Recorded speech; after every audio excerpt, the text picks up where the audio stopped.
To make a long video short, the answer is yes. Now for the reasons. I might as well go ahead and state the obvious. Re-releasing GTA 5 has got to be the stupidest thing you could do, Rockstar. Not only that, but it's also annoying. You know damn well what the fans want, and yet you refuse to give it to us, or even say you're working on something to give us. I mean, yes, you could be re-releasing GTA 5 for the next-gen consoles to ease us into reveal of the GTA 6, but instead of getting us excited, you managed to piss us off. The reveal trailer looks like shit. How do you expect us to get excited for a game that barely looks like it was made for the next gen anyways? The only differences I see in this trailer is more lens flare and yellow license plates. Moving on from the lack of GTA 6, let's talk about the milking of your online games. How do you continue to be so lazy and so obviously greedy? There are several cases where you can tell they didn't put any effort into their game. When you hit people with a car in the Cayo Perico heist, you bounce off of them like they're a sideways trampoline. As writing the script, I wanted to find examples of GTA Online being a buggy, annoying mess to put into the script. So I decided to go to DarkViperAU's channel and look at the videos of him playing online because he always finds something buggy and annoying about online whenever he plays it. But ironically, he just uploaded a video about GTA Online. So instead of me more than likely repeating what he said in his video, I'll just put a link to his video in the description. So now I can move on to the most important part, not giving us DLC. I like how a year ago I made a video titled Why Rockstar Should But Won't Make an Undead Nightmare 2, and then Halloween rolls around and like a middle finger to my face, released a Halloween event called Dead of Night, where basically it's a deathmatch but with a bunch of zombies scattered about. So in other words, fuck you too, Rockstar. You got fans wanting Bully 2, GTA 6, DLC for either GTA 5 or Red Dead Redemption, story mode wise, and the best you give us is shitty online modes and a re-release of a game that's about 8 years old. But you know what? This reminds me of another company that keeps re-releasing the same game and not giving us the 6th installment of it. Move aside, Rockstar, let's talk about Bethesda. About 3 years ago, Bethesda Softworks released a trailer for The Elder Scrolls 6, and ever since then, no major news has come out about it since. I mean, come on, Bethesda, you don't want to show us another shot of some mountains and say, "We doing something"? I mean, at least Nintendo gave us a cinematic teaser for Breath of the Wild 2. Listen, I love Skyrim as much as the next guy, but I can only play it so much at this point. I have restarted this game several times, choosing different options, downloading different mods, and it's still going stale for me. Yes, I know that Starfield is going to come out on November 11th of 2022. I mean, at least you're releasing something new, unlike a certain other company. But ironically, The Outer Worlds 2 was also announced that same day as Starfield, so by the time both come out, we're all probably going to be a little bit spaced out. I will say I'm a bit more excited for Outer Worlds 2 to come out than Starfield. The trailer for that certainly seemed a lot better than Starfield's trailer, and I kind of found it pretty funny, unlike another game set in space. Oh, I'll get to you in a minute. But enough about that. Back to Skyrim. Why? Because we keep coming back to Skyrim. Why are you re-releasing a game that's already been remastered and has mods constantly being added to it? What are you going to add that'll make Skyrim worth buying again? Oh. Fishing? What you fishing for? Cells? Well, you're certainly not gonna catch any. Man, I hope you don't get money from re-releasing this game again. You will, though. I just know you will. Like how I know there's gonna be another Assassin's Creed game by the next year. I've already made a video about the mini nails in Assassin's Creed's coffin. If you haven't seen that, then I advise you not to go check that out. I could have done a better job. But basically, that video is about the many times Ubisoft fucked Assassin's Creed's raw. I love Assassin's Creed. I was on a huge AC kick when the Ezio collection came out. After I played those, I replayed Assassin's Creed 1, then jumped to Assassin's Creed 3 and 4, attempted Unity, and finally played Syndicate. So I was excited for Origins, and then I got the game, and played it. And it's not a bad game, it's just not Assassin's Creed. I loved Assassin's Creed for its stealth-based missions. Yes, combat was a big part of it too, but this game was centered around it. Not only that, but I found myself not caring about who I'm playing as like I usually do. Both What's-His-Face and What's-Her-Name, like I said in my coffin video, Assassin's Creed died when Desmond died. The side characters pushed back to being more like Easter eggs than characters, really. It seems Ubisoft doesn't care about the ongoing story anymore and is more focused on making the game more RPG-like. It's focused more on upgrading yourself into being a better fighter than being more sneaky, like an assassin. If you're gonna change the genre, then at least change the name to a better fit what it is. Just because it has a hidden blade doesn't make it Assassin's Creed. And I know for a fact y'all are cutting corners on your game design. Look at this video.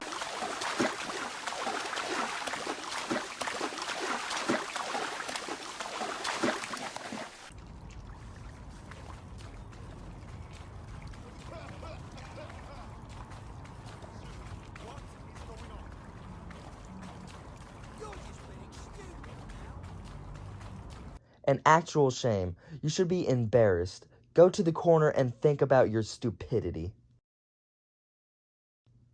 Volition. I swear you guys listen to your fans just to do the opposite of what they say. I remember I got into Saints Row when Saints Row 3 came out.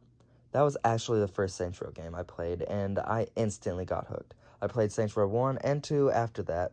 Then I watched people on YouTube talk about it. I saw people talk about a bigger map, mainly because they preferred the Stillwater to Stillport. How characters could come back from past games.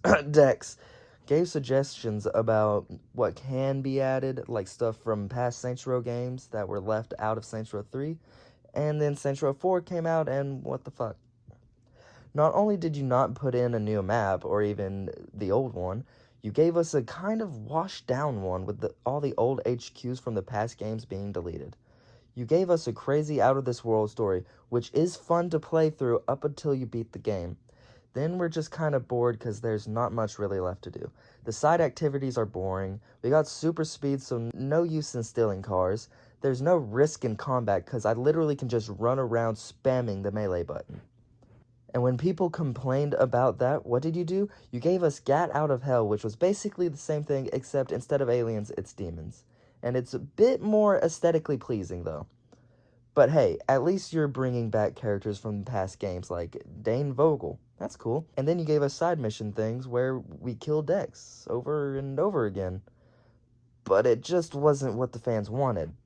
The fans wanted Saints Row to stay like Saints Row 1 and 2, and be more down-to-earth, yet still kinda crazy, have a more explorable map, diverse characters. Lord, be careful what you wish for. Here's Watch Dogs 2, Saints Row the Reboot, where we get all new characters like Wrench, Chess Club Leader, Watered-Down Kinsey, and definitely a liberal main character. What is this? I will admit, it's certainly not Saints Row 4, but it's also certainly not Saints Row 1 or 2. I get Saints Row the 3rd vibes from it, actually. Maybe that's why y'all remastered that recently. There's really not much left to say that the comment section of the trailer hasn't already said. So, I'm gonna not kick you while you're down any further. Now I'm gonna do what a white boy with glasses doesn't normally do. Talk about Nintendo. Nintendo, oh boy, where to start?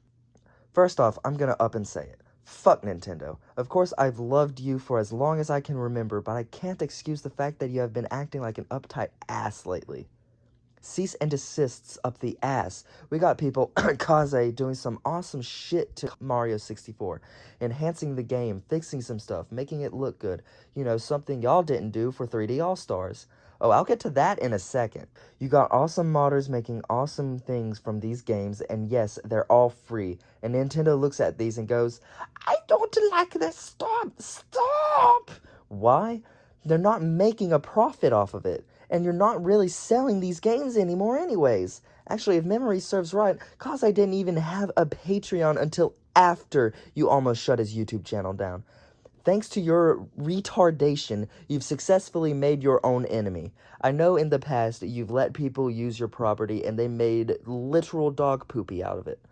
But this isn't the 90s anymore, Nintendo. What these people are making are good things, and people like them.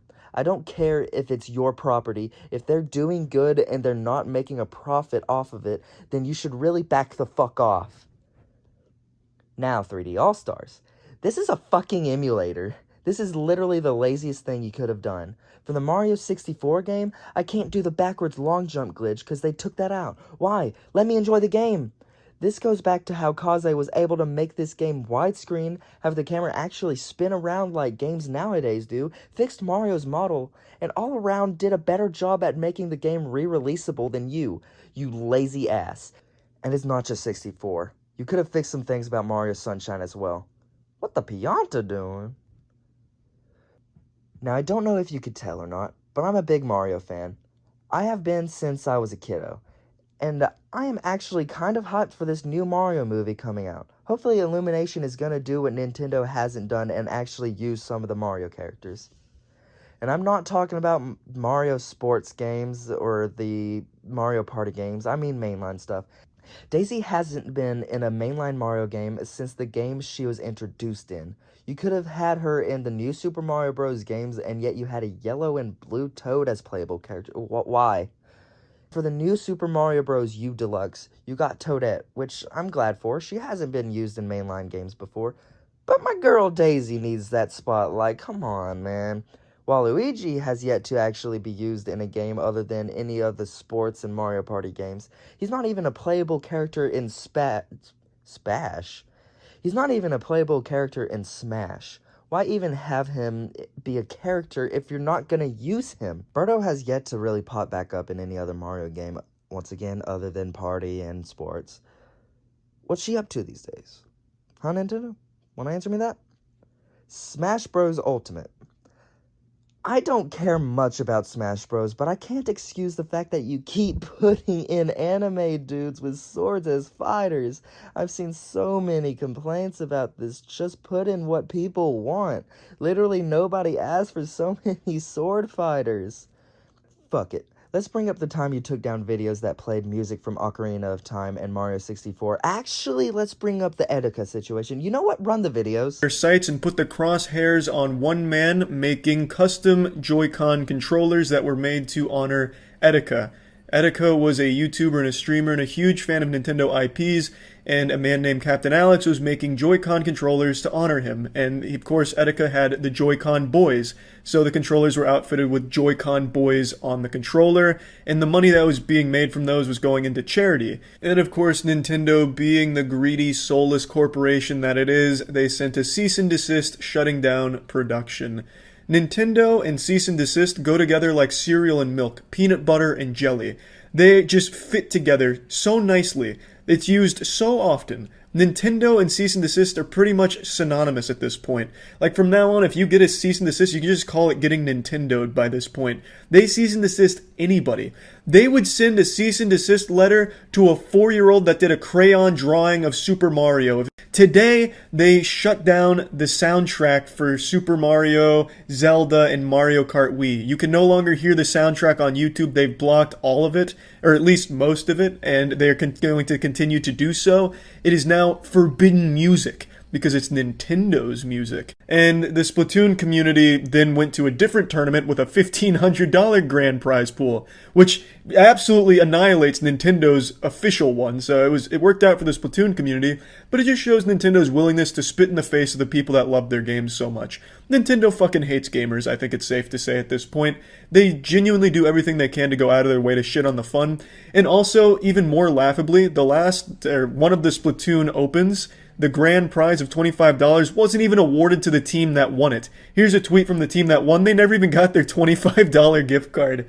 Nintendo is such a piece of shit. Nintendo is so unbelievably heinous in all of their decisions, and I genuinely think they do it maliciously. I don't think it's incompetence. I really think they just have a hatred for the people that buy their products. They can't even be bothered to squeak out a $25 gift card for a team that loves their game that much and competes in tournaments. So yeah, needless to say, you guys have been pretty greedy and soulless, and I hope people keep pirating your games now. Fuck you. Thank y'all for watching me pitch this fit. If you enjoyed this, feel free to give me a like and remember to subscribe, and bye.